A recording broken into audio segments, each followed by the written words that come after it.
Yo, bienvenue sur Log. Aujourd'hui, encore une fois, on est à l'eSpot. On est avec un joueur professionnel de Rainbow Six Siege. Et donc, on va parler de ses expériences, son passé et son vécu sur la scène. Salut. Salut. Est-ce que tu peux te présenter? Alors moi, Mehdi, 26 ans, joueur professionnel Rainbow Six depuis 4 ans maintenant. Et je joue depuis l'Alpha fermé en 2015. Ah oui, ok. Donc vraiment depuis. Ça fait un moment. Vraiment à l'ancienne. Est-ce que tu peux nous expliquer, selon toi, très rapidement, en tout cas pour les personnes qui ne le connaissent pas, Ouais. Rainbow Six le jeu et aussi le format compétitif? Ouais. Alors Rainbow Six Siege, c'est un FPS en 5v5, un peu type Counter-Strike avec attaquant-défenseur. Donc on a des gens qui doivent défendre des bombes sites avec des gadgets. On a des gadgets, on peut renforcer des murs, on peut créer des trous dans les murs. Du coup la map est vraiment adaptable énormément. Et c'est un peu plus tactique, on va dire que Counter-Strike, c'est des rounds de 3 minutes, du coup c'est un peu plus long. Et ouais, je dirais une version plus tactique Counter-Strike. Parfait, parfait. Et pour le côté compétitif, est-ce que tu peux l'expliquer un peu rapidement? Ouais. Alors on a des ligues, on a nos ligues nationales aux échelles des pays, et ensuite on a les ligues régionales, donc là Europe, États-Unis, Brésil, Corée, etc. Et ces équipes-là peuvent se qualifier ce qu'on appelle les majors, donc on en a 2 par an. Et ces majors, c'est un peu des petits championnats du monde. Et en fonction de leur performance aux majors et en ligue régionale, ils gagnent des points. Et ensuite, avec ces points, ils ont accès au Six Invitational en février, du coup à la fin de la saison compétitive. Et c'est là le grand championnat du monde et le saint graal du jeu. Parfait. Tout le monde rêve de soulever le marteau. Parfait, simple, efficace. Ah oui, c'est vrai que c'est un marteau. C'est un marteau, ouais, vraiment beau le trophée. trophée. Donc le fonctionnement est un peu plus ou moins comme la League of Legends à peu près. C'est-à-dire il y a la Ligue nationale, il y a la LEC. Ouais, c'est ça. On peut dire que c'est comme ça. Le MSI, c'est comme si on avait 2 MSI du coup dans l'année. Est-ce que pour la Ligue régionale européenne, c'est comme la LEC par exemple ou c'est des ligues fermées? Ouais, maintenant c'est fermé. C'est fermé depuis 1 an maintenant. On peut plus se qualifier. Du coup, faut acheter un spot. Ok. Tu t'en penses quoi? Tu penses que c'est un bon format ou? On va dire que l'argument principal des ligues fermées, c'était financier pour les clubs, sauf que plus le temps passe et plus on se rend compte qu'en fait c'est pas forcément le cas comparé à avant. Et forcément ça tue un peu la compétitivité dans le sens que on peut avoir le niveau est extrêmement hétérogène. Soit si ça a jamais été autant hétérogène, enfin le bas de tableau il est explosé au sol. Ah ouais. C'est vraiment, il pourra être remplacé par au moins 5 ou 6 équipes en dessous très larges quoi. C'est dans la région, c'est un peu une catastrophe à ce niveau-là. Donc soit si je dirais que c'est pas bon. Il y a toujours des leaders incontestés quoi. Ouais, voilà. Ça encore, je trouve, c'est moins dérangeant. C'est plus dans le sens pour le bas, où vraiment là, le bas ils viennent, c'est juste pour faire gifler. C'est un peu trop extrême le manque de niveau, quoi. C'est problématique. Ouais, c'est ça. Mais du coup, ok. On va passer du coup sur la roue. Et donc on a 4 catégories. Je vais pas te l'expliquer, tu verras directement. Et en fait, ces catégories-là, j'ai des questions moi de base que je vais placer, que j'ai sur toi, de manière générale. Et du coup, en plus de ça, donc selon la catégorie, tu vas avoir des questions en plus. Ok. Voilà. Donc je te laisse appuyer sur le buzzer pour commencer. Parfait. Et on est sur, je crois que c'est performance, le logo. Performance, c'est ça, parfait. Donc du coup, je vais commencer déjà par des questions classiques que je vais placer comme je t'ai dit. Et ensuite, après, je vais aussi, on va pouvoir détourner la discussion, hein, même si je pose pas toutes mes questions. Si on peut détourner la discussion tant que c'est libre, moi ça me va, c'est parfait. Donc j'avais une question déjà sur toi. Depuis combien de temps est-ce que tu es joueur, que ce soit déjà en amateur, donc tu l'as dit au tout début en bêta, et aussi en compétitif? Alors moi, du coup, j'ai commencé à l'Alpha fermé en 2015. À la base, je voulais pas jouer au jeu. Le jeu m'intéressait pas du tout. On m'a un peu forcé parce que mes potes ils jouaient tous. Du coup, on m'a dit viens jouer quoi. C'est vrai que j'ai tout kiffé. C'était vraiment super sympa. Le jeu c'était vraiment unique. Surtout moi, je kiffais bien League of Legends et le fait de jouer à un FPS où il y a un peu comme des sorts, mais du coup les capacités et tout, chaque perso est unique. C'était quand même super intéressant. Et à côté, je jouais aussi un peu Counter-Strike. Du coup, je kiffais vraiment l'FPS. Enfin, moi, je joue FPS depuis que j'ai 6 ans pour le coup sur PC. Je suis né avec ça quoi, avec Call of Duty et tout. Et tu touches à beaucoup de jeux du coup. Ouais, voilà, c'est vrai que j'ai kiffé tout de suite le concept, je fais c'est super sympa. Et encore maintenant, tu touches à beaucoup de jeux ou encore maintenant, pour le coup, je fais vraiment énormément ça. Toujours sur LoL, CSGO, R6? Ouais, je joue vraiment à plein de jeux tout le temps. Tous les jeux qui sortent et tout, un peu, même des jeux qui ont vraiment rien à voir pour le coup. La plupart des jeux, les gens me demandent, tu connais, t'as déjà joué? Je dis oui en fait. En général, vraiment, c'est souvent où j'ai au moins un avis dessus, je connais au moins le jeu quoi. J'aime bien, j'aime bien les jeux vidéo en général. Parfait. C'est pas donné à tout le monde. Il y a beaucoup de joueurs professionnels. Enfin, beaucoup.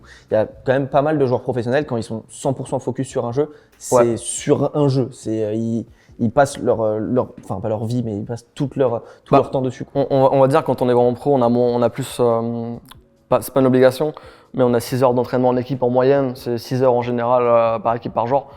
Et si on compte après, si par exemple on vit seul, on compte ce qu'on a à faire chez soi, les temps d'entraînement, Oui. au final, t'as pas trop le temps en fait de jouer à beaucoup d'autres jeux en dehors, surtout que si tu fais des événements, si tu vas en bootcamp et tout avec ton équipe, au final, t'as pas spécialement le temps de geeker d'autres jeux, quoi. Ok, ouais. C'est... Donc on est sur cette problématique-là. Ouais. Donc ensuite, en passant donc en plus on a fait l'amateur, etc. Et ensuite tu es passé sur le professionnel. Donc tu m'as dit, c'est à partir de quand professionnel? Le professionnel, ça a mis du temps à venir parce que sur R6, ça a bien mis 2-3 ans à avoir des équipes vraiment payées qui vivent du jeu. Même peut-être 3-4 ans, même il y a moyen. C'est vraiment assez long, même les salaires étaient assez faibles au début. C'était tout nouveau, c'est le premier jeu e-sport d'Ubisoft. Oui, c'est ce que je disais, c'est ce que je me disais. Ils sont partis de zéro, on va dire, ils ne connaissaient rien et du coup ils ont fait qu'ils se développent vraiment de la toute base. Ça a mis un peu de temps. Justement, on parlait tout à l'heure de Vitality, qui c'est un des premiers clubs qui s'est lancé, qui s'est engagé sur la scène pro. Et ouais, du coup, moi je dirais que c'était il y a 4 ans. Donc j'ai mis 4 ans à devenir pro, et c'était il y a 4 ans du coup. Mais ma première équipe pro, c'était Méthode. Méthode, du coup, ça te parle, c'est World of Warcraft à la base. Ah ouais, non, j'étais pas du tout sur WoW. Et étonnamment, j'ai un pote qui mon capitaine d'équipe à l'époque, qui les avait démarchés et ils ont fait ouais, un roster R6, pourquoi pas. Et c'est vrai que moi j'ai plein de potes qui étaient fans de WoW et qui connaissaient du coup les speedrun WoW et tout. C'est Méthode, c'est vraiment top tier, c'est connu dans le monde entier. Et moi quand je disais ouais, je vais signer chez Méthode, ils me disaient mais pourquoi ils signent une équipe R6? Enfin, ils ont même pas. On était la seule équipe en fait. Je crois qu'on était le seul jeu en dehors de WoW justement à jouer. Ah, c'est marrant, ça veut dire que c'est vous qui les avez démarchés. Ouais, c'est ça. C'est toujours comme ça en général. Ah ouais? C'est toujours comme ça. Okay. Ouais. C'est comme ça vraiment 95% du temps, on va dire. Côté R6 ou de manière générale? De manière générale, je sais pas forcément sur les autres jeux, mais en tout cas, quand t'es semi-pro, en tout cas, ça c'est forcément à toi. Ah ouais? Les orgs démarchent pas. J'ai jamais entendu ça. En tout cas, une org venir. Je savais pas. C'est très rare, honnêtement. Faut vraiment avoir en fait, c'est un roster avec des gens assez exceptionnels.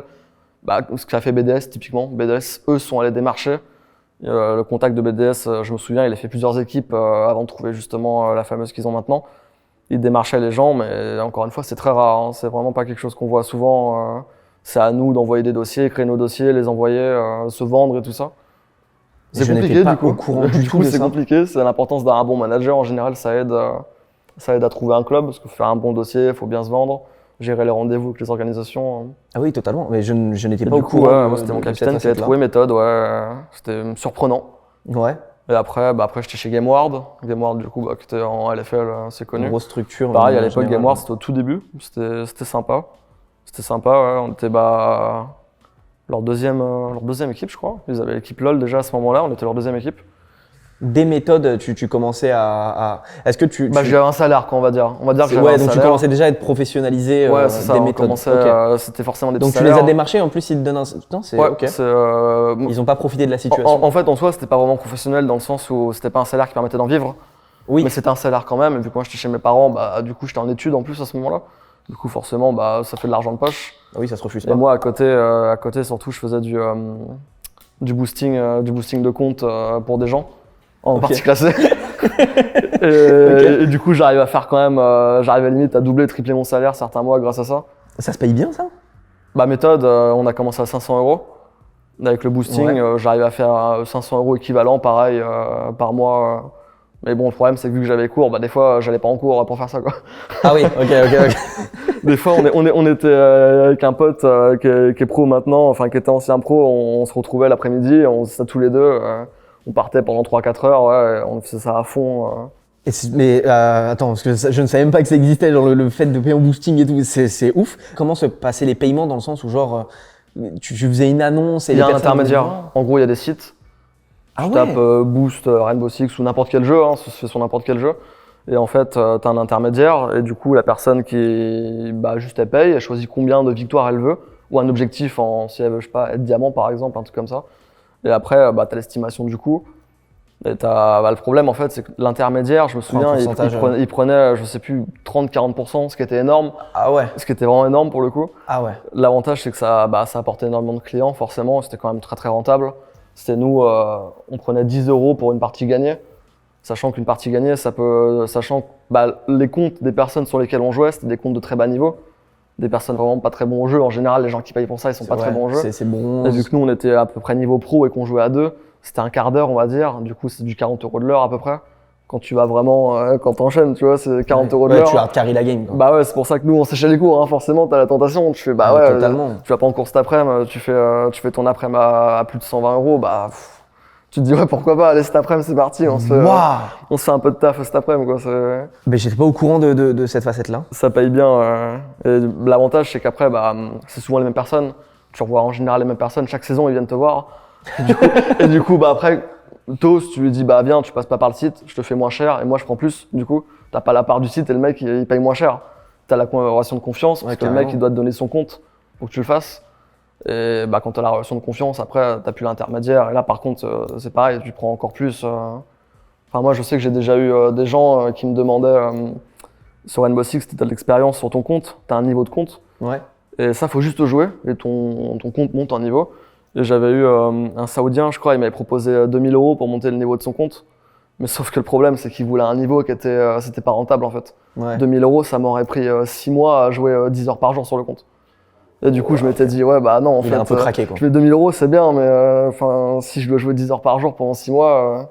Autant jouer sur mon compte, quoi, ouais. Autant faire du boost de rang classique, on va dire, ou autant pas le faire du tout, c'est pas rentable. Ben, je ne savais pas que ça existait. Les boosts de compte. Là, tu m'as ouvert les yeux sur un monde sur LOL, très sombre que je ne connaissais pas. Sur LoL, on le voit beaucoup, hein, c'est très populaire, on les voit dans les parties classées tous les jours. Hein, Ah ouais. Ils sont faciles à reconnaître en général. Les Chinois en sont spécialisés, comme sur WoW, c'est pareil. Ah bon? C'est la Chine qui a démocratisé ça. Sur WoW, c'était pour les golds, pour les pièces d'or. Ça a un peu fait scandale à l'époque parce que c'était dans des caves. Et t'avais des caves avec 20 PC et des mecs qui faisaient ça 18 heures par jour. Les cybercafés de niche, quoi. Ouais, c'était vraiment. Ça se fait toujours, je pense, en Chine, honnêtement, ça m'étonnerait pas. Alors, j'avais aucune connaissance de... Ouais, c'est un peu méconnu, mais ouais, c'est. Ouais. Mais c'est quelque chose qui est répandu sur Rainbow Six ou Non, parce que c'est à l'échelle du jeu, forcément. Plus le jeu est populaire et plus il y en a. Rainbow Six, non. Ça a popularisé. Le problème, en fait, c'est que moi, je me suis fait voler mon travail, entre guillemets, à cause du cheat. Parce qu'en fait, moi, du coup, je faisais juste avec mes propres compétences. Le problème, c'est qu'à l'époque, l'anti-cheat était très mauvais. Du coup, on a eu beaucoup de cheaters qui sont arrivés. Mais en fait, les cheaters faisaient la même chose que nous, mais pour 3 fois moins cher et 2 fois plus rapide. Ouais, c'est un logiciel, donc forcément. Voilà, le mec, il prenait le compte, et ça allait, il prenait 4 mecs avec lui, et il emmenait les 4 mecs, et vraiment, il se faisait la quantité d'argent, c'était démentiel. Du coup, nous, on a arrêté parce qu'on était en concurrence avec eux. Il n'y a plus de concurrence, en fait. Malheureusement, on m'a volé mon travail. Mais c'est ok, je ne savais. Pour les cheats, oui, j'ai vu. Et j'ai vu qu'il y avait des bans aussi qui n'avaient aucun sens sur Rainbow Six. En tout cas, à l'époque où je jouais, il y avait des bans parfois de personnes qui étaient bannies pour triche, qui n'avaient aucun sens. Oui, il y a eu des faux positifs. Il y a eu quelques faux positifs parce qu'ils ont commencé à bannir par rapport aux statistiques. Et il y a eu des faux positifs. Ouais. Après, en général, honnêtement, ça se règle. Alors, pas pour tout le monde, mais honnêtement, les gens où disent que c'est pas réglé pour eux, je pense qu'il y a d'autres petits trucs à côté. C'est des gens, on les connaît, on fait bon, ok, ouais, il a bon dos le positif, quoi. Mais, ok. Mais ouais, c'est déjà arrivé. Enfin, moi, je connais des gens qui sont arrivés pour le coup qui n'avaient rien fait. Hein. C'était pas de bol. C'est une zone sombre que je ne connaissais pas de Rainbow Six. Mais ouais, je savais pas que ça existait. Écoute, merci de m'avoir éclairé. On va repasser du coup là sur le côté e-sportif. Ouais. Donc comme on le sait du coup maintenant, tu es dans le professionnel de Rainbow Six et j'aimerais bien savoir si il y a des rôles. Donc par exemple sur League of Legends, bon je reprends League of Legends comme cliché, mais évidemment. Ouais. Voilà, parce que c'est une grosse scène, mais il y a jungler, etc., etc. Mm-hmm. Est-ce que vous avez des rôles qui sont similaires? Par exemple, une personne qui va aller au front, etc. Ouais, alors en fait, en fonction des équipes et des plans de jeu, c'est quand même très vaste. T'as des équipes, pour le coup, ça l'est moins. Pour mon équipe, moi, personnellement, en tout cas, c'est très large. On estime que tout le monde doit être capable de tout faire. En général, les bons joueurs, c'est ça. Maintenant, on a plutôt des gens qui passent en premier. Ça, c'est plus une personne vraiment, on appelle ça l'entrée.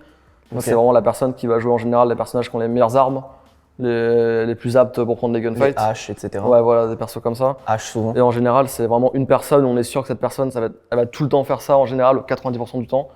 Et on a après la personne, le hard bridge, du coup, ce qu'on appelle, c'est pour ouvrir les murs renforcés. Thermite, voilà, Ace, c'est ça. etc. Et nous, c'est pareil, en général, c'est une personne aussi qui le fait. Mais c'est pas tout le temps le cas, ça peut varier, ça peut vraiment varier par rapport aux 3 autres. On a 2 personnes qui ont des rôles vraiment attribués, et les 3 autres où c'est beaucoup plus varié en fonction des stratégies, des maps, Ok. ça change beaucoup. Il n'y a pas un rôle, par exemple, où il y a, je prends notamment pour ceux qui n'y connaissent pas, mais il y a Thatcher. Ouais. Qui lui, donc pour ceux qui n'y connaissent pas, il y a les murs renforcés, et ces murs renforcés là peuvent être ouverts donc par les personnes comme on a dit juste avant, les Breachers, donc ça peut être termites, etc. Et en dehors de ça, il y a des personnages défensifs qui peuvent bloquer ces ouvertures-là. Ça peut être bandit, qui protège les murs. Exactement, ça peut être caïd, etc. Caïd, c'est ça? Ouais, caïd. Caïd. Et donc du coup, pour contrer ça, qui ont des barrières électriques par exemple, ou mute, bref. Mais pour contrer ça, on a par exemple Thatcher qui lui enlève les dispositifs électriques. Est-ce que ces personnages-là sont indispensables ou est-ce que il y a toujours une manière de rentrer où on s'adapte? Bah, le jeu, il a beaucoup évolué sur ça. À l'époque, c'était vraiment indispensable. On voyait vraiment très souvent les mêmes compositions, c'était vraiment très linéaire. Et maintenant, on peut même jouer des maps justement sans le Hard Breacher, chose qui était très inconcevable il y a très longtemps. Même au niveau des méta de jeu, personne ne faisait ça. Aujourd'hui, ça peut se faire sur beaucoup de maps, sur la plupart des maps, ça peut se faire. Et on voit ça, les Brésiliens aiment bien par exemple, ça leur arrive justement de jouer sur Hard Breacher sur certaines maps, ils ont un peu lancé la mode sur des maps spécifiques. Et non, honnêtement, il y a tellement de personnages en fait maintenant, il y a tellement de possibilités de gameplay qu'on peut vraiment jouer ce qu'on veut. Du coup, on parlait des rôles juste avant. Même les rôles maintenant, on peut avoir le Hard Breacher qui va jouer entrée typiquement pour une stratégie en particulier. Et vraiment, l'éventail est incroyable maintenant sur le jeu, c'est très très cool pour ça. Le jeu a vraiment évolué là-dessus. Mais waouh, ok, je savais pas. Pour moi, en fait, il y avait toujours le classique du Termite Thatcher, bon, où il y avait Ibana, c'était vraiment l'époque pour le coup. je jouais surtout moi à cette époque-là. À l'époque, ça ne bougeait pas. Du fait qu'il y avait très peu de personnages aussi, forcément. Est-ce qu'il y a des persos que toi, de ton côté, tu main ou pas du tout? Et est-ce qu'un rôle, peut-être que toi, tu as ou t'es dans les 3 rôles libres? Que je main, honnêtement, non. Parce que justement, moi, en fait, mon rôle, c'est, on appelle ça le flex, et c'est de tout jouer, en fait. Okay. En gros, maintenant sur R6, ça je sais pas si tu as connu, mais quand tu as la phase de droning, du coup de repérage dans le bâtiment, tu peux changer de ton attaquant avant, dans la phase de drone. C'était pas le cas. C'était pas du tout le cas avant. Ça a 1 an à peu près, 1 an et demi. Et du coup maintenant, avant le flex forcément, du coup il devait jouer tous les personnages comme moi. Sauf que dans les faits, tu le faisais pas vraiment, tu savais ce que tu allais jouer parce que tu pouvais pas voir ce que faisaient les défenseurs. On a vu que maintenant, en fait, tu peux changer en phase de droning. Ça fait que maintenant, un rôle comme le mien, faut vraiment savoir tout jouer. Parce que ça se trouve, tu vas avoir un trou ou un truc en particulier qui va te dire, ok, si je prends tel perso, ça va être incroyable à tel endroit. Tel perso, il sera bien à cet endroit-là. Du coup, c'est super important. Pour mon rôle, honnêtement, c'est un super plaisir de jeu. Ça a été vraiment une révolution. Ça change vraiment de fou. Ce changement, il a été fait quand, ce changement? 1 an et demi, je pense. Mais il a été fait début 2022. Au début de la saison compétitive 2022. Donc il y a 1 an et demi, quoi. Et donc ça a été mis en professionnel au même moment, en e-sport au même moment? Ouais, R6, il y a dû avoir un gros changement. R6, ils font pas de tests.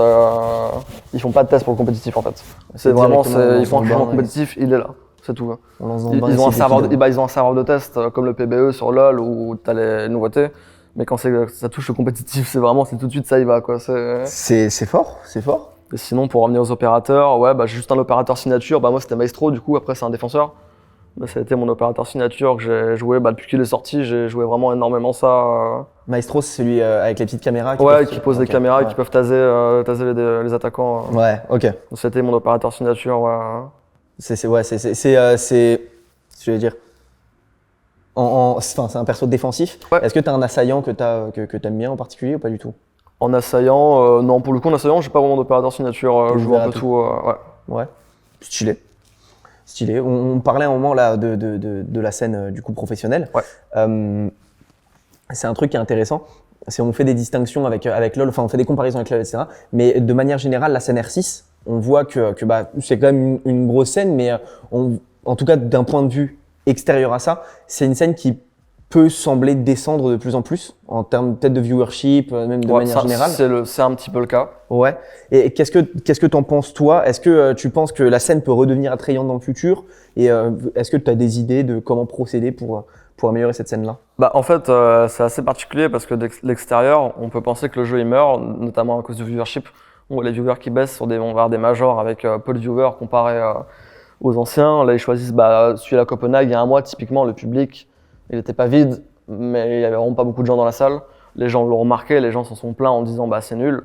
Le problème, bah ça venait surtout du fait que ce soit à Copenhague. Et le souci qu'on a eu avec Blast et Ubisoft, c'est qu'ils annoncent très très tard les dates des événements. Le problème, c'est que les gens, bah, ils ont besoin de prendre des congés, ce genre de choses. Surtout quand c'est à Copenhague, c'est pas forcément la capitale la plus desservie d'Europe. C'est pas la fête non plus. Oui, c'est pas Paris, quoi. On n'est pas à Paris ou à Berlin. Et du coup, forcément, quand ils disent bah 3 semaines avant ou 1 mois avant, ok les gars, prenez vos billets, c'est telle date, bah tout le monde a des gens qui voulaient venir qui ne peuvent pas venir. Mais forcément, bah ça se répercute dans la salle, quoi. Surtout même la ville, les villes qui choisissent, c'est pas forcément le mieux. Mais par contre, quand on parle aux gens d'Ubisoft interne, du coup, ils sont vraiment, eux, pour le coup, sont très satisfaits de la situation du jeu, mais pas par rapport à l'e-sport, par rapport aux ventes et à l'écosystème en lui-même. Au niveau du nombre de joueurs, consoles et PC, c'est très stable. Il y a vraiment pas de, ça se passe bien. Au niveau tout ce qui est vente de skins et tout ça, c'est pareil, ils arrivent à faire leur beurre entre guillemets. Il y a pas de.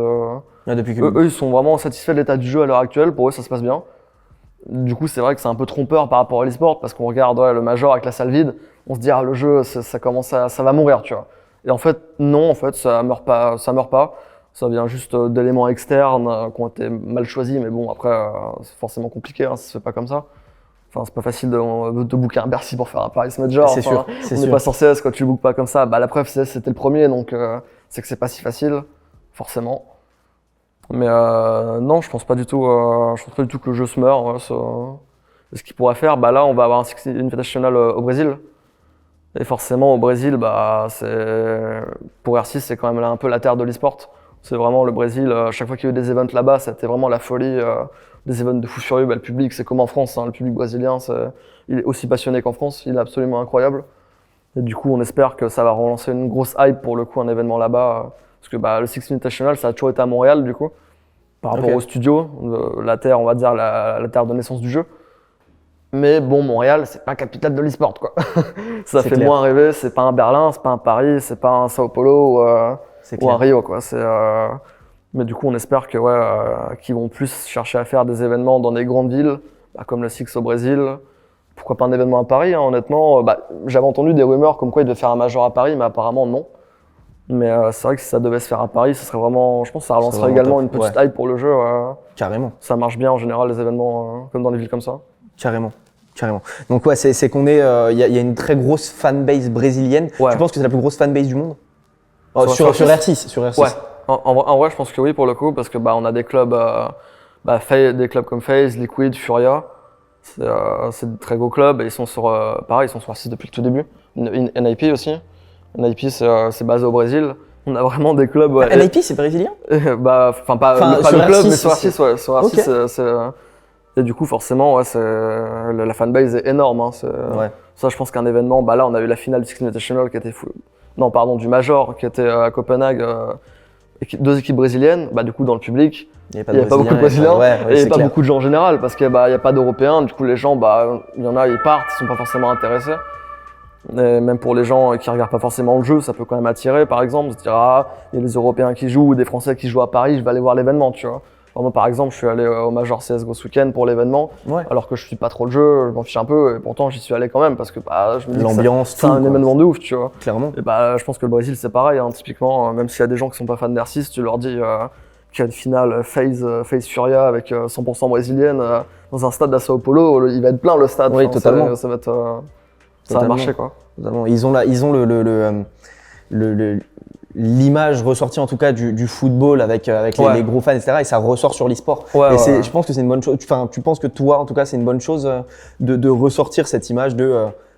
On le sait, c'est tous des fans. C'est les ultras qu'on les appelle, qu'on va dire. C'est le côté ultra. Est-ce que tu penses que ce côté-là, il est bon ou il peut être toxique pour l'e-sport? Je pense qu'il est bon. Après, il y a des excès. On le voit avec le meilleur exemple, c'est la Carmine, je pense.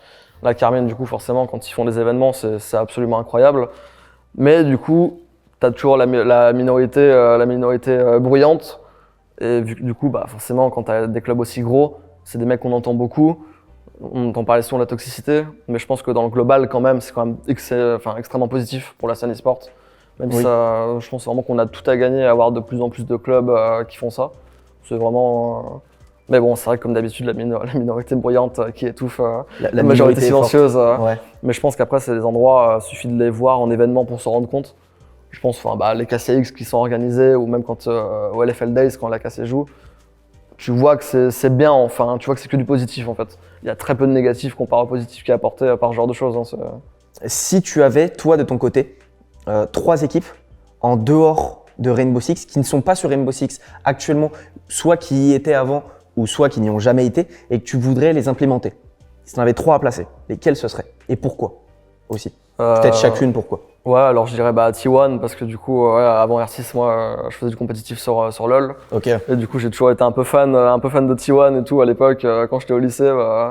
Les petits matchs de LCK à 10h du matin et tout, j'étais content de les regarder. J'étais là, putain, T1 il joue. C'était la grande époque quoi. Et ouais, du coup, T1, c'était sur R6, ils sont restés 6 mois sur R6. J'imagine que Ubisoft, leur relation de travail, c'est pas très bien passé. Ils sont vraiment pas restés longtemps.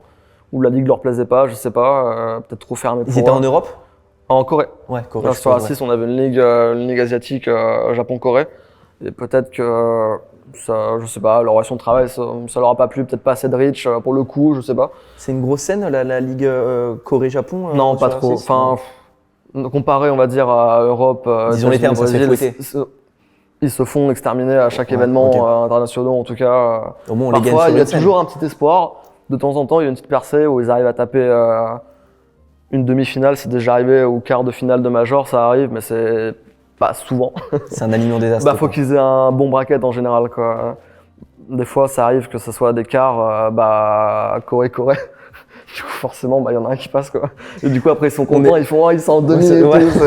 Alors que, ils ont le tirage où ils jouent les uns contre les autres. Du coup, forcément, t'es sûr d'avoir un des deux. C'est sûr.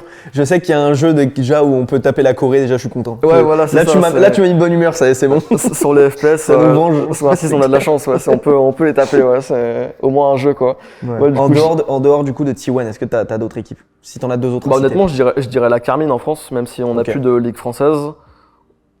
Je pense quand même que la Carmine, ça, pour le club en général, pour le coup.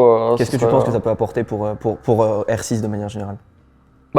En fait, il y a une place à prendre dans le sens où, vu que Vitality est parti, il pourrait reprendre le côté dominant français, on va dire. Vu que BDS c'est suisse, même si les joueurs sont français, l'org est suisse. Et Wolf, qui est un roster français, c'est un club anglais. Donc on n'a pas d'org, on n'a pas de club français. C'est vrai qu'il y a cette place à prendre. Et je pense que ce serait cool pour l'image de la France en général, vu qu'on est très dominant quand même les Français sur R6, d'avoir un club vraiment 100% français, avec en plus un roster français en prime. C'est vrai que ça serait quand même bien qu'ils aient un roster français. On sait que la Carmine est assez friand de faire des équipes, de build des équipes full FR. On peut le voir avec, full francophone. Sur Valorant en tout cas. Francophone. On le voit sur RL, on le voit sur Valo.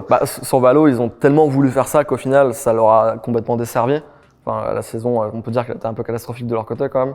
Ouais. Parce qu'ils ont voulu justement à tout prix faire un roster français. Je pense qu'honnêtement, s'ils avaient orienté plus européen, ils auraient eu des meilleurs choix, en tout cas. Ça, c'est sûr et certain. Tout le monde le dit de toute façon. Mais sur R6, honnêtement, je pense que sur R6, ce serait pareil si ils venaient s'ajouter aux 2 rosters français actuels. Je pense qu'ils auraient du mal à trouver 5 joueurs français vraiment très performants, en tout cas, pour ce niveau de jeu-là. Ils auraient un petit peu de mal s'ils ne reprennent pas BDS ni Wolf, du coup. Mais ouais, sinon, comme club, je pense que ça serait vraiment bien. Dans un monde vraiment où tout va bien, la Carmine rentre sur R6, ouais. Toi, tu les conseillerais plus d'aller viser l'échelle européenne plutôt que l'échelle française? Si on avait eu un championnat français, j'aurais dit forcément, il pourrait déjà commencer par une petite équipe pour les faire monter, entre guillemets, comme ils ont fait avec LoL, typiquement. Petit roster LFL qui progresse et tout ça, avec des gros noms ensuite. Mais vu qu'on a plus de ligue française sur Rainbow Six à l'heure actuelle, forcément, ils ont pas trop le choix. Hein. C'est Blast. Là, c'est un spot acheté à Blast ou rien, hein, si tu veux jouer à haut niveau sur un 6 à l'heure actuelle. En plus, si je ne dis pas de bêtises, en tout cas, on a de plus en plus de personnes qui essayent d'influencer la Carmine à rentrer sur CSGO Blast. En tout cas, ils sont. Ouais, ils en avaient parlé. Kamel en avait parlé il y a depuis plusieurs années déjà qu'il était intéressé par CS. Après.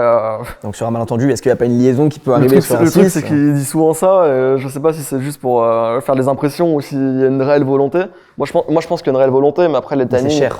C'est cher. Il faut les timings, surtout si tu veux un roster français. Est-ce qu'il attend pas CSGO 2 aussi?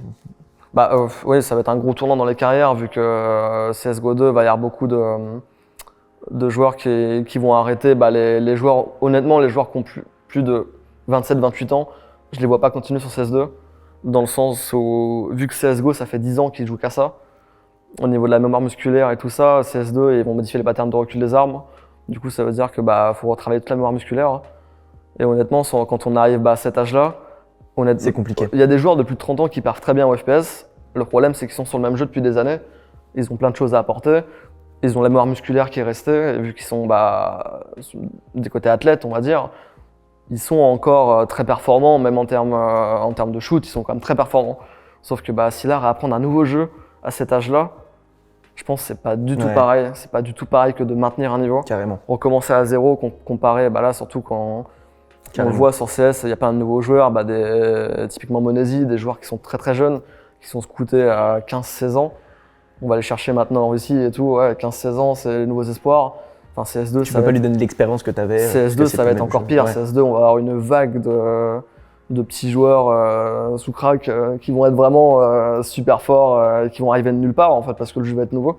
Ils vont tous essayer de percer surtout parce que vu que le jeu est nouveau, ils savent qu'il y a des places à prendre, qu'il y a des gens qui vont arrêter, des gens qui vont être dépassés. Et là, ils vont essayer d'aller vraiment à fond. Et je pense que pour les vieux joueurs, ça va être un énorme tournant de la scène pour le coup. Malgré eux, ils vont juste se faire dépasser par les jeunes joueurs. Mais c'est normal en soi. Ce qui est tout à fait normal pour le coup. C'est normal. Il y a un roulement à faire. Et du coup, si on revient sur ta troisième équipe que tu voudrais rentrer, donc on a T1 pour le passé. C'est ça. Et pour leur stage d'apprentissage de 6 mois sur R6. C'est ça. On a la KC donc pour ce qu'ils pourraient apporter en tant que structure française et aussi avec leur audience. Ouais. Et est-ce que tu as une troisième équipe que tu voudrais voir rentrer à l'international, on se cible pas seulement en France. Tu as parlé de T1, donc forcément pas seulement en France. Mais est-ce que tu en as une? À l'Inter, moi j'aurais dit Mad Lions. Ok. Pour le club, pour le côté espagnol. C'est vrai que oui et non, parce qu'en fait, il y a eu la fusion Koi et Rogue, du coup. Rogue qui était présent sur R6 est devenu Koi. Donc on a Koi maintenant sur R6. Est-ce que tu es en train de me dire que l'Espagne n'est pas très très forte sur R6? Pour le coup, ils ont gagné un major l'année dernière sous Rogue. Après, non, les joueurs espagnols ne sont pas forts sur R6. Je crois qu'on en a aucun. On en a vraiment aucun depuis 2 ou 3 ans maintenant. Et avant, c'était une extrême minorité. Juste Goga, du coup, qui a été 2 fois champion du monde avec G2. Mais c'est l'exception qui confirme la règle. Lui, il était là, mais il s'est perdu. Moi, du coup, j'étais champion d'Espagne en 2018. J'ai été champion d'Espagne. Parce que j'ai eu un petit tournant dans ma carrière, je savais pas quoi faire. On m'a proposé un projet là-bas. Je savais pas quoi faire, j'ai pris une victoire. Et puis je suis arrivé. Pour le coup, c'était vraiment. C'était un peu extermination. C'était vraiment. Il y avait pas de C'était la roue libre complète là-bas. C'était vraiment. Nous, on a gagné la ligue, mais de très loin. Il n'y a eu aucune concurrence. On était 3 Espagnols et 2 anglophones, qu'on communiquait en anglais. C'est vrai qu'on était très mal vus là-bas parce qu'on était le seul roster qui parlait anglais. On était dans une ligue avec 9 équipes espagnoles et nous on était là. Le français et l'anglais, c'était un collègue anglais, et du coup on était là. Vous avez perforé leur équipe. On a défoncé tout le monde. C'était marrant. C'était un petit boost. C'était avec quelle équipe ça? Movistar. Movistar, ok. C'est vrai qu'à la place de Mad Lions, je vais retirer Mad Lions et je vais dire Movistar. Oh. Parce que je pense que c'est la meilleure org dans laquelle j'ai pu travailler de toute ma carrière, de très loin. Tu m'as transitionné mon truc. Honnêtement, en termes de staff, le staff qui travaille là-bas, les locaux, la gestion des joueurs, le soutien aux joueurs et tout, c'était vraiment.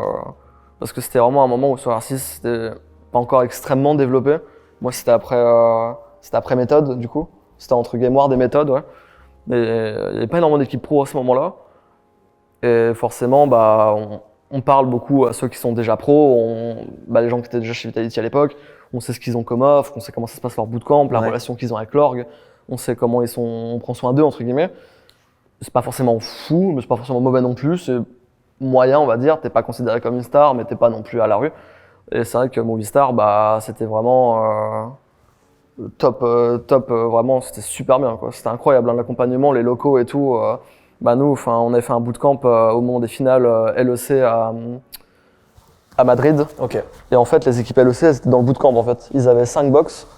Et du coup, nous, on avait le box 5 et les 4 premiers box, en fait, c'était pour les équipes qui étaient au final. Il leur faut un lieu pour s'entraîner, en fait.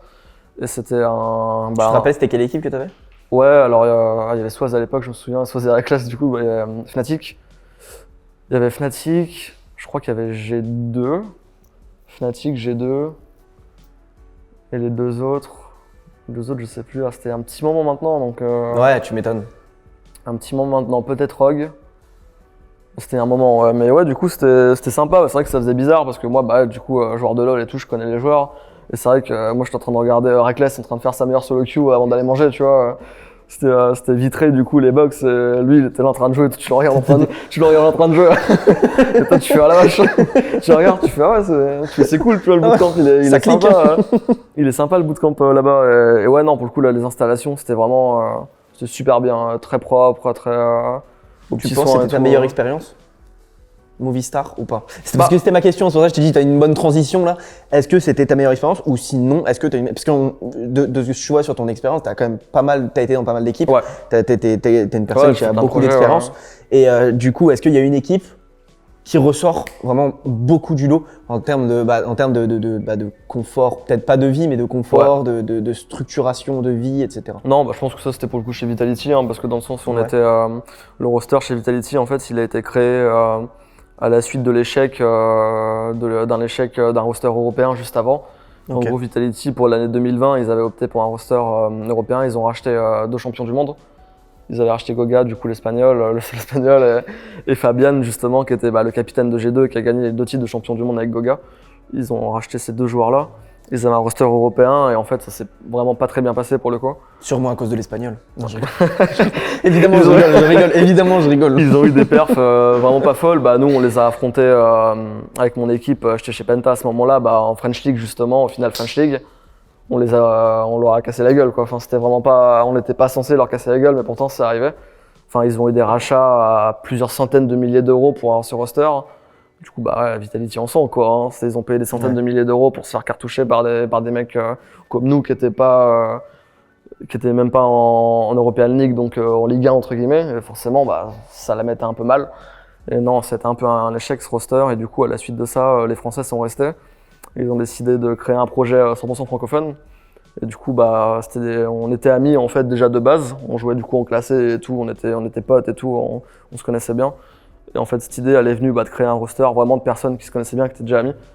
Et c'est parti comme ça en fait. On a créé le roster Vitality comme ça. Et du coup, la synergie de groupe, elle était forcément déjà là en fait. Ouais. C'était vraiment dès le début, on se connaissait. On a déjà beaucoup de temps de jeu en plus ensemble, tous les 5. Du coup, forcément, c'était dès le début quand on faisait des scrims et tout, on s'entraînait, ça se passait super bien.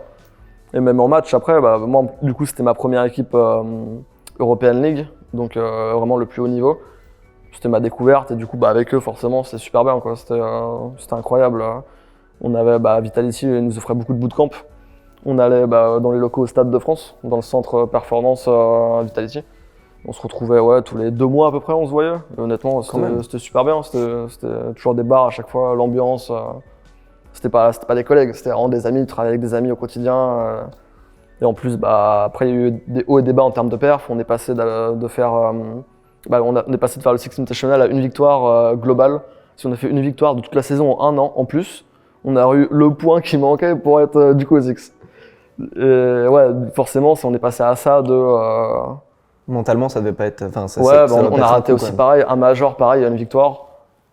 C'est vraiment, c'est comme quoi des fois, ça se joue à rien. Hein. La preuve, chaque match peut changer la vie d'une personne. Ouais, c'est le jeu. C'est le jeu. À un match près, ça change tout. Et nous, c'est comme ça, quoi. Ouais. Et 2 fois en plus à arriver, ça doit être. D'abord un major et ensuite le Six du coup, une win globale vraiment. Après on avait gagné du coup ici à l'eSpot, on a gagné le titre champion de France. Félicitations. Ensemble, merci. Félicitations. Pareil, c'était super bien, c'était que des bars, les événements. Et du coup j'avais un point. Tu l'as dit, donc du coup c'était chez Vitality que tu es le mieux structuré. Et de manière générale, est-ce que tu as une journée, t'avais en tout cas quand tu étais. Parce que là, sauf erreur de ma part, il me semble que du coup tu t'es un peu calmé sur le professionnel. Ouais. Et du coup, quand tu étais à fond sur le professionnel, sur le 100% professionnel, est-ce que tu avais une journée typique, une semaine peut-être même typique, où il y avait de telle heure à telle heure je joue? Est-ce que là j'avais une zone sportive? Est-ce que j'avais une zone nutritionnelle où je devais gérer des trucs où on n'était pas à ce point-là? Comment ça se passait? Du coup, quand on était typiquement en bootcamp Stade de France, on se retrouvait en général vers 11h dans le stade. On avait du coup notre repas tous ensemble. On avait certains jours, 2 ou 3 fois par semaine, on avait une séance de sport collective. Ok. Bah, du coup, nous, on en faisait, on était tout le temps en bootcamp avec l'équipe CSGO, du coup. Bah, Zayou et tout ça, on se voyait, et du coup, on faisait nos séances de sport avec eux 2 ou 3 fois par semaine. C'était super cool, honnêtement. Du coup, ça permettait d'échanger avec d'autres gens, d'autres jeux et tout. Carrément. C'était très sympa. Et ouais, du coup, petite séance de sport, après petit repas, et on s'entraînait en général. C'est du 6 heures d'entraînement, R6, la plupart des équipes ont ce modèle-là. C'est des blocs de 3 heures. Du coup, bah, premier bloc à 14 heures, et ensuite petite pause, et encore un autre bloc de 3 heures. Et, sauf les jours de match, du coup. Le jour de match, Oui, 1 ou 2 fois par semaine, en fonction si on a une super week avec 2 matchs dans la semaine. Les jours de match, non, on a juste un échauffement 1 heure avant, 1 heure juste avant le match. Mais sinon, ouais, c'est du 6 heures par jour. Bah, 4 jours, enfin 4 ou 5 jours sur 7 en fonction des matchs. S'il y a des matchs, forcément, on s'entraîne pas. Le bloc de 6 heures, on le fait pas. Pour pas être fatigué, forcément. Il y a des équipes qui le font. On a des équipes, on connaît, qui s'entraînent, ils font leur bloc classique avant leur match. C'est un peu l'éternel débat. Il y a des gens qui disent que tu es capable, mais d'autres qui préfèrent dire faut économiser l'énergie.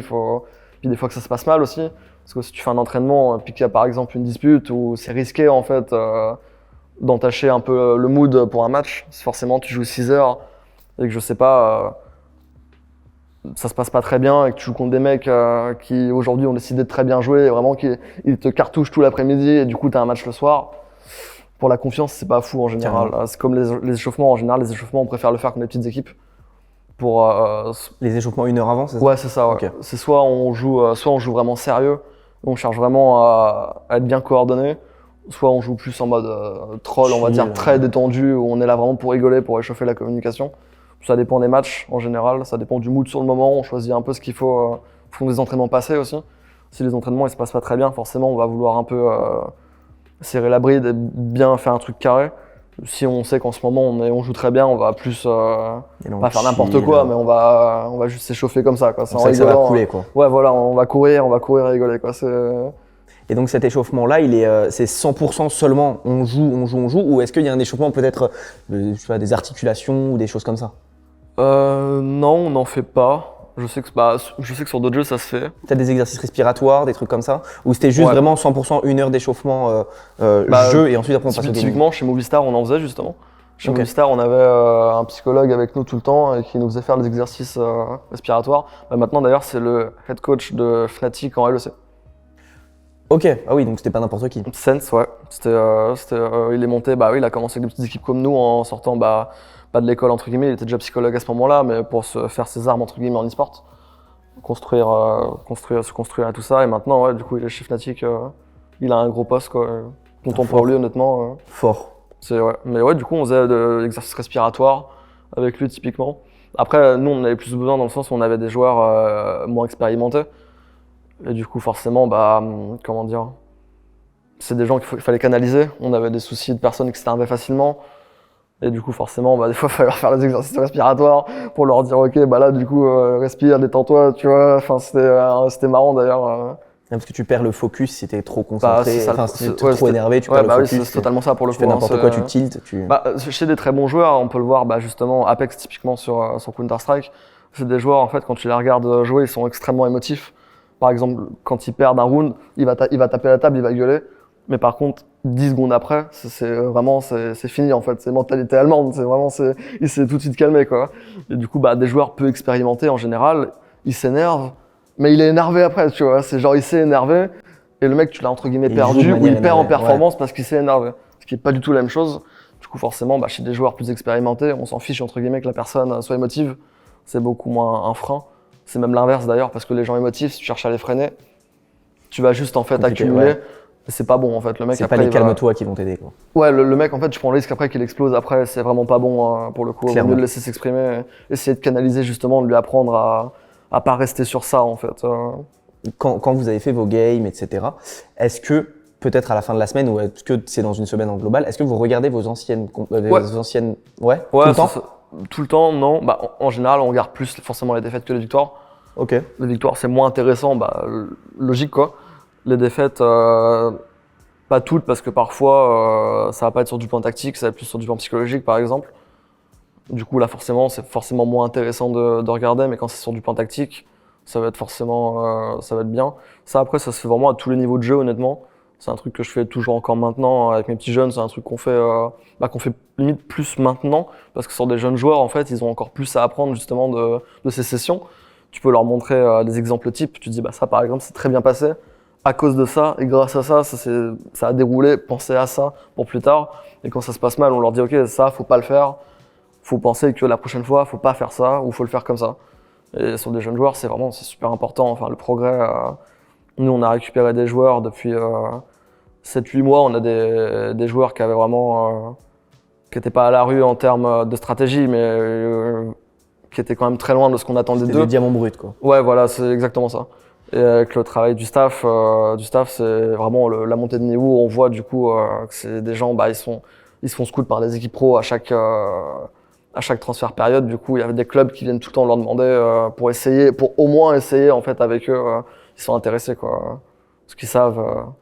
Ils voient bien du coup, bah, vu qu'on s'entraîne contre des équipes pro en général, ils voient la perf du joueur individuellement et ils voient que le mec, ouais, il est pas à la rue. Surtout que c'est des gens, ouais, qui ont déjà un niveau individuel très fort. C'est juste qu'il leur manque, c'est la tactique et l'expérience.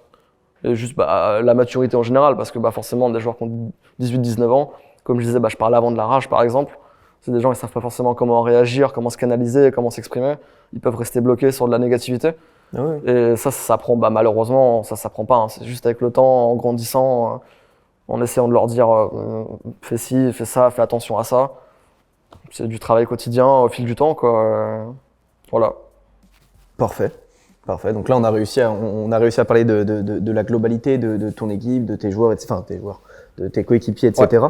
Mais si on revient un peu plus sur toi, est-ce que tu as actuellement en compétition, tu as un rêve que tu aimerais accomplir quand tu retournes, enfin quand la scène compétitive R6 pourra à nouveau bien reperf, etc. Ouais. Est-ce que si toi tu la réintègres, est-ce que tu as un objectif en tête? Les gens disent souvent, quand on leur demande ça, ils vont dire soulever le marteau, on va dire aussi que c'est tout, mais c'est quand même quelque chose qui est extrêmement compliqué. Moi, je dirais plus quelque chose qui peut être également compliqué, mais plus accessible, déjà gagner un major par exemple. Okay. C'est quelque chose qui va être.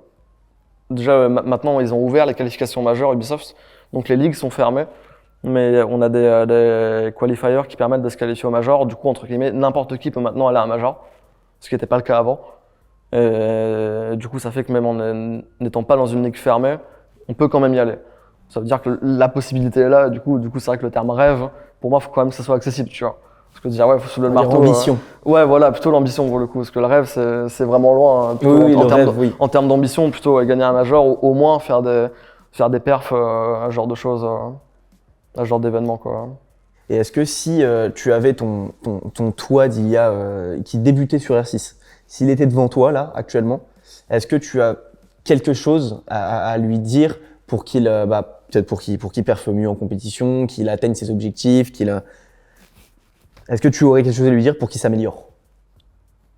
Je lui dirais de pas arrêter le jeu parce qu'en fait j'ai fait une pause du jeu au tout début. Au tout début en fait, du coup je jouais avec mes potes.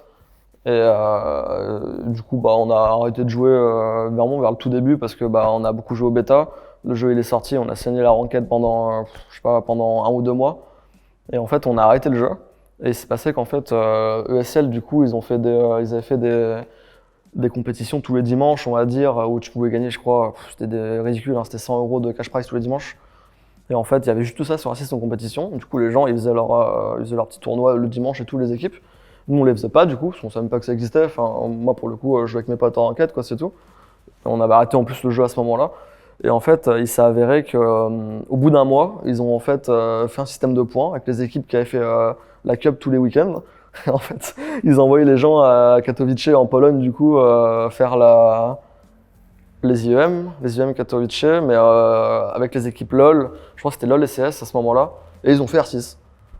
Ils ont fait, les gars, maintenant il y a R6 et du coup, vous allez gagner vos points en faisant votre tournoi le dimanche. Du coup, vous allez là-bas. C'est trop stylé. Et en fait, c'est parti. Ça a été un peu la naissance. C'était la naissance de la scène sur le jeu en fait. Hein. Les gens sont partis là-bas, quoi. Et le problème, c'est que moi, du coup, j'avais arrêté le jeu. J'ai dû arrêter le jeu pendant au moins 6 mois, je pense, au moins bien 6 mois. Et le problème, en fait, c'est que j'ai raté en fait toute la phase du début. Bah oui. De la construction du jeu. Et c'est vrai que quand j'ai repris le jeu après, que j'étais dans les petites équipes, je me souviens, les gens avec qui j'étais, le niveau était extrêmement hétérogène pour le coup. c'était mes premières équipes sur R6, donc forcément c'était pas du tout le même niveau de jeu, quoi. Hein. C'était, moi vraiment j'étais extrêmement au-dessus et on jouait justement les équipes qui étaient considérées les meilleures équipes de France ou d'Europe. C'était pareil, c'était des gens, ils étaient là parce qu'en fait ils ont joué. Ils ont joué avant tout le monde. Ils ont eu juste la chance en fait de jouer et d'être là et du coup ils étaient là. Mais ils avaient aucunement en fait la prétention d'être là par leur niveau de jeu. Et c'est vrai que même moi c'était vraiment un carnage à chaque fois qu'on jouait contre eux. Enfin je les démontais tous quoi. Et je me disais merde, tu vois, si j'avais pas arrêté, peut-être que j'aurais fait toute ma carrière en pro hein, pour le coup. C'était parce qu'après c'est très tôt en pro quoi. Bah surtout qu'en fait moi je suis un peu introverti, je vais pas forcément voir les gens qui sont sur la scène pour jouer avec eux par exemple. Je fais mes trucs dans mon coin avec mes équipes, avec mes coéquipiers. Je vais pas voir des pros en disant hey, je peux jouer en classe avec toi et tout, si le mec il stream et tout, je vais pas les voir, hein. Je me mélange pas en fait. Et du coup bah forcément les gens ils pensent pas à toi quand tu te montres pas, même sur les réseaux sociaux. Totalement. Bah ils pensent pas à toi en fait, du coup ils pensent déjà à leurs potes en premier, à leurs potes et puis bah ouais du coup si tu passes à côté, tu rates des trucs en fait en faisant ça. Parce que je recommande pas aux gens de faire ça, hein. Pour le coup faut vraiment chercher à se montrer, hein. Malheureusement les gens ils vont dire ah le copinage machin, mais c'est normal, enfin, on a plus confiance à quelqu'un qu'on connaît qu'à quelqu'un qu'on a croisé en classé, on a dit ah lui il est bon mais on le connaît pas, bah tu t'en fous en fait. Ouais, totalement. La game d'après le mec il est plus là quoi. Totalement. Et ouais c'était un peu ça, je pourrais te dire à mon moi pour le coup de pas arrêter le jeu pendant 6 mois. Voilà. Parfait, parfait. Maintenant un exercice un peu plus corsé, si tu avais une personne, disons une personne très senior en face de toi, qui te demande ce que tu fais comme métier sur quel jeu, ouais. Comment est-ce que tu pourrais lui expliquer? Moi, ce que j'explique en général, c'est que bah, du coup, je suis joueur professionnel d'e-sport. J'explique aux gens que l'e-sport, c'est la pratique compétitive du jeu vidéo. Donc ouais. en gros, on fait des tournois, des affrontements entre joueurs sur des jeux vidéo. C'est en général comme ça que je formule. Et après, pour expliquer le jeu, en général, je dis juste que c'est du 5 contre 5 en équipe. Et que c'est un jeu de tir, c'est vraiment, j'essaie d'aller… simple, efficace. Bah, déjà, jeu de tir, en général, si c'est un senior, la personne ne connaîtra pas. Honnêtement, elle va te dire oui, mais tu sais très bien que c'est faux. Elle s'arrête déjà au 5 contre 5, tu vois. C'est déjà 5 contre 5, tu peux pas… C'est compliqué d'aller dans l'explication. Mais je pense, ouais, pratique compétitive de l'e-sport, ouais. C'est vrai que je suis rodé sur le discours parce que j'ai fait un salon il y a 6 mois, un salon du métier où je devais présenter le métier de joueur pro. Ah ouais. Et pendant 3 heures, j'ai des gamins qui venaient me voir et des parents qui venaient me voir du coup. Et je faisais le même speech et tout pendant 10 minutes. Des fois, je faisais un monologue de 10 minutes. Et je disais alors, t'as compris? Et le gamin il disait ah mais je veux pas être joueur pro moi. Du coup il partait. Je parlais pendant 10 minutes et j'étais en mode ah ouais putain je parlais pour rien. Donc t'avais le gamin qui avait les yeux pétillants, t'avais la maman qui disait, la maman ou le papa qui disait, ouais, bah, ceux-là pour le coup c'était assez rare, c'était plus des personnes qui venaient pour les métiers qui étaient autour. Parce que moi du coup je présentais les métiers aussi qui étaient autour.